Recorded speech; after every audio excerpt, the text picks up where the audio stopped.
GD में 40 में से 40 नंबर का स्कोर किया है। मेरे मॉक टेस्ट में कभी भी पूरे में से पूरे नंबर कभी नहीं आए। 10 सवाल हो गए ये आपके। 10 सवाल तो मात्र आपके सिर्फ 4 टॉपिक से हो गए। तो चलिए दोस्तों, स्वागत है आपका हमारी आज की इस वीडियो में। तो आज हम देखेंगे कि मैंने जीडी के पेपर में कैसे 40 में 40 नंबर प्राप्त किए। दोस्तों, मैं हूं राहुल कुमार शर्मा। मैंने जीडी 2023 के पेपर में 122 नंबर के तकरीबन स्कोर किया था। बाकी मेरा जो होता है इसमें नॉर्मलाइजेशन, उस पर मेरे नंबर बढ़े थे 13, तो मेरे नंबर हो गए दोस्तों 134 के आसपास। तो मैंने जीडी में 40 में से 40 नंबर का स्कोर किया है। तो मैं आपको अपनी रणनीति बता रहा हूँ कि मैंने पेपर में कैसे अटेम्प्ट किया था, कि मैंने मॉक टेस्ट में क्या किया था, मैंने कौन कौन से टॉपिक पढ़े थे। तो उसी तरह मैंने आपको भी बता रहा हूँ दोस्तों। देखो दोस्तों, इसमें पहले क्या है कि ऐसा नहीं है कि मेरे को सब कुछ आता था मैथ में, ये बिल्कुल भी नहीं है कि मेरे को सब कुछ आता था। पर यह है कि जो मैंने टॉपिक पढ़े थे, जिस तरह मैंने टॉपिक पढ़े थे या फिर जिस तरह मैंने मॉक टेस्ट से सीखा था, उस तरह मेरे क्या है नंबर बढ़ गए। मेरे मॉक टेस्ट में कभी भी पूरे में से पूरे नंबर कभी नहीं आए। मेरे मॉक टेस्ट में मैथ में आते थे मेरे 40 में से 36 भी आ जाते थे, 30 भी आ जाते थे, 32 भी आते थे। कभी भी मेरे 40 में 40 नंबर नहीं आए। पर मैं क्या है, जैसे मॉक टेस्ट देता था ना, तो मॉक टेस्ट में क्या है, जो सवाल मेरे को नहीं आते थे या फिर जो सवाल गलत हो जाते थे, उसको क्या है मैं एक कॉपी में अलग से लिखता था उनको कि हाँ, इस सवाल में फंस रहा हूँ, इस सवाल मेरे को नहीं आता, ये टॉपिक मैंने नहीं पढ़ा, ये टाइप मैंने नहीं पढ़ी। तो क्या है मैं उसको लिखता था मतलब कॉपी में। तो उससे क्या है मेरा जो सवाल नहीं आते थे ना, जो मुश्किल लगते थे मेरे को, ये मान लो वो सवाल मैं कर लेता था। जब मान लो उनको मैं एग्जाम टाइम के समय रट लिया था उनको। क्योंकि दोस्तों, नंबर लाना आपके हाथ में है, ठीक है। कोई कुछ भी कहे कि रट लिया था या फिर कैसे भी नंबर आ गए, वो मैटर नहीं करता। सब देखते हैं आपका स्कोर कार्ड, कि आपके स्कोर कार्ड कितना आया, किस विषय में कितने नंबर आए। हालांकि मेरे नंबर इतने नहीं थे, 122 ही नंबर थे। पर इतने नंबर तो थे मेरे कि मैंने फिजिकल के लिए मैं क्वालिफाई हो गया था। हमारी ईडब्ल्यूएस कैटेगरी से 132 कट हो गई थी और मेरे 134.8 ऐसे कुछ नंबर थे। आपको दिख रहा होगा यहाँ पे स्क्रीन पे कि मेरे इतने नंबर थे। तो दोस्तों, मैं मेरे हिसाब से बता रहा हूँ कि मैंने मैथ में किस तरह पढ़ाई की थी, कौन से टीचर से मैं पढ़ा था, जो कि मेरे 40 में 40 नंबर आए हैं। तो देखो दोस्तों, मैं पढ़ा था मतलब कि गगन प्रताप सर से। गगन प्रताप सर क्या है कि ऐसे बेसिक कम पढ़ाते हैं। मतलब बेसिक का मतलब है कि बिल्कुल वो एक एसएससी सीजीएल के लेवल से पढ़ाते हैं मतलब। पर जीडी के पेपर में क्या है, बेसिक से अधिक सवाल पूछते हैं। बेसिक का मतलब है कि नॉर्मल सवाल, इतने हाई लेवल के सवाल नहीं पूछते। एक आध सवाल डलता है या 2 सवाल मान लो, बस इतने डलते हैं। बाकी क्या है, बेसिक सवाल आते हैं। मतलब बेसिक सवाल आप कर लेते हो, जैसे एक थोड़ा टाइम लगेगा आप सवाल कर लोगे। तो इसमें मैंने क्या है 2-3 मतलब देखी थी, मतलब प्रीवियस ईयर की आंसर की देखी थी। उसमें क्या है, मैथ के सवालों का मैंने देखा है कि कौन कौन से पार्ट से, कौन कौन से टॉपिक से कितने सवाल पूछता है एसएससी वाले।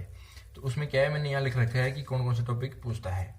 तो देखो दोस्तों, इसमें क्या है, सबसे पहले मैं बता रहा हूँ आपको कि परसेंटेज है। परसेंटेज में दोस्तों वो पूछता है आपसे तकरीबन 3 से 4 सवाल हर शिफ्ट में पूछता है वो।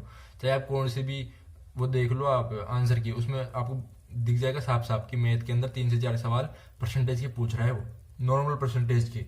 बाकी 2 सवाल पूछता है वो साधारण ब्याज का और चक्रवृद्धि ब्याज का, और 2 सवाल ही पूछता है वो प्रॉफिट एंड लॉस से, लाभ हानि से भी 2 सवाल पूछता है वो, और 2 सवाल पूछता है आपसे वो रेशियो के। यानी ये हो गए 10 सवाल हो गए आपके। 10 सवाल तो मात्र आपके सिर्फ 4 टॉपिक से हो गए दोस्तों। अगर आप 20 क्वेश्चन आते हैं इसमें, तो 10 क्वेश्चन तो आप सिर्फ 4 टॉपिक से कर लोगे। तो इन 4 टॉपिकों को पहले अच्छी तरह पढ़ो पहले, क्योंकि बाकी में क्या है, एक सवाल आ भी सकता है, नहीं भी आ सकता। पर इससे क्या है, 10 सवाल तो बनेंगे मिनिमम है। इनमें तो कोई दो राय नहीं है कि इनमें से बाकी बनाएगा किसमें से पेपर, ये बताओ आप। ये 4 टॉपिक है, इनमें से अधिकतर यानी 50% कोर्स तो आपका सिर्फ इसमें ही हो गया, 4 टॉपिकों में।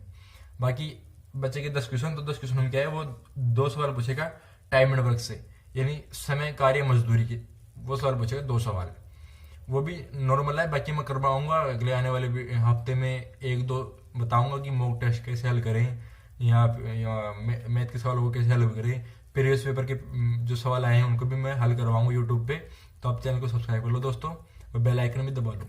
तो हम थे दोस्तों 10 सवाल ये तो हो गए थे, टाइम एंड वर्क के भी 2 सवाल हो गए, और 2 सवाल देगा वो सिंप्लीफिकेशन के, बोर्ड मास के नियम पे दे देगा, ठीक है ना दोस्तों। ब्रैकेट वाले, गुणा वाले वो आएंगे, 2 सवाल तो डलते हैं मतलब। सिंप्लीफिकेशन डल जाएगा, और एक सवाल डालेगा दोस्तों विभाज्यता का नियम। विभाज्यता का नियम का मतलब है कि जो एक संख्या दे देगा 4-5 अंकों की, उनमें पूछेगा वो कि 9 से विभाज्य कौन है, 7 से विभाज्य कौन है, 3 से विभाज्य कौन है, उस टाइप का सवाल। तो एक सवाल वो डल जाएगा। और दोस्तों एक सवाल डल जाएगा आपका औसत से। औसत से मतलब है कि जैसे कि 4 व्यक्ति हैं, उनका वजन हो जाएगा 100 किलो, तो 5 व्यक्ति आ गया, उसका वजन है 40 किलो, तो पांचों का औसत वजन कितना हो गया, औसत का सवाल आएगा। या फिर आएगा एक पारी, जैसे क्रिकेट रन बनाता है 10 पारियों में, 11 पारी में इतने रन बनाए तो कितना उसका औसत हो गया। तो एक सवाल तो ये डल जाएगा आपका औसत का सवाल। बाकी एक सवाल डलेगा आपका मिश्रण का, मिक्सर का, कि एक पात्र है उसमें 100 किलो वजन है, उसमें से उसको मिलाओ, पानी को मिलाओ। तो इस सवाल का बनेगा, मतलब एक सवाल बनेगा मिश्रण का। और एक सवाल बनेगा दोस्तों छूट का, यानी दुकानदार ने आपको इतनी छूट दी तो उसको कितना प्रॉफिट हुआ। एक सवाल इस टाइप का बनेगा। तो अपने शायद 18-19 सवाल हो गए। और एक क्वेश्चन बनेगा शायद चतुर्भुज में से और त्रिभुज में से, मतलब मोटा मोटा अगर मैंने 3-4 वो देखी है ना आंसर की, उनमें क्या है, अधिकतर ये सवाल पूछ रहा है दोस्तों इन टॉपिकों से। तो सबसे पहले आपको दोस्तों देखो, अभी 1 महीना है, हाँ 1 महीना तो है आपके पास। तो उसमें क्या है, आपको सबसे पहले 4 टॉपिक कंप्लीट करो आप। सबसे पहले करो परसेंटेज, दूसरा करो आप रेशियो, तीसरा करो आप साधारण ब्याज और चक्रवृद्धि ब्याज, और चौथा करो आप लॉस एंड प्रॉफिट, लाभ और हानि। 4 टॉपिक सबसे पहले करो आप दोस्तों, आपके अपने आप ही नंबर इंक्रीज हो जाएंगे दोस्तों। और बाकी है 2-3 चैप्टर आपको पढ़ने हैं। बाकी नियम है कि विभाज्यता का नियम आपको मतलब पता होना चाहिए कि 3 से विभाज्य कौन होगा, 11 से विभाज्यता का क्या नियम है, 7 से विभाज्यता का क्या नियम है, उस टाइप का सवाल। एक सवाल वो पढ़ने का, और 2 सवाल पूछेगा सिंप्लीफिकेशन, यानी कि बोर्ड मास का। तो ये टॉपिक पढ़ लो दोस्तों, आपको दिख रहा होगा स्क्रीन पे कि कौन कौन से क्वेश्चन का कितना महत्व है, कितना एग्जाम में आता है वो सवाल। बार बार इन्हीं टॉपिक सवाल पूछते हैं दोस्तों। तो और क्या है, मॉक टेस्ट दो। मॉक टेस्ट आप कोई से भी प्लेटफॉर्म से दे सकते हो।